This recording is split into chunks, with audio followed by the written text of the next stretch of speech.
So the court has just started hearing from some of the young witnesses who saw what happened on the 25th of May last year, and one of those is perhaps one of the most key witnesses we will hear from through the course of this trial, someone who was 17 years old at the time of the incident and who started rolling on her mobile phone as she approached the scene and saw George Floyd on the ground with Derek Chauvin restraining him on top of him. She talked about sending her younger cousin, who is of school age, into the convenience store that had called the police on George Floyd after he'd allegedly used a fake $20 bill because she didn't want her to see what was happening.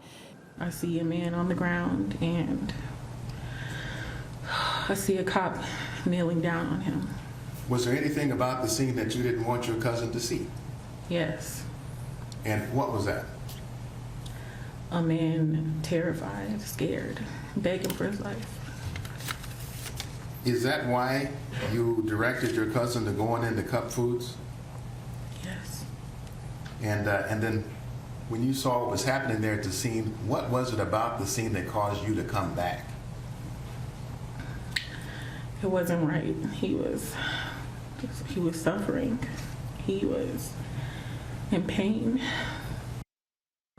Now, it is that video that teenager filmed that went viral and was shared around the world that is forming the core argument for the prosecution here, who say that all that needs to be considered, plain and simple, is what happened in that video. That, yes, police officers have to make split-second decisions, but Derek Chauvin had around 9.5 minutes to think about his actions, which they say were the direct cause of George Floyd's death. The defense are arguing that other factors need to be considered, such as George Floyd's medical history and the fact that there was a trace of drugs in his system. George Floyd's family say, I spoke to their lawyer yesterday, and he said, well, if this was a white American citizen, this wouldn't be viewed as a difficult case. That is their position, and day 2 of this trial continues.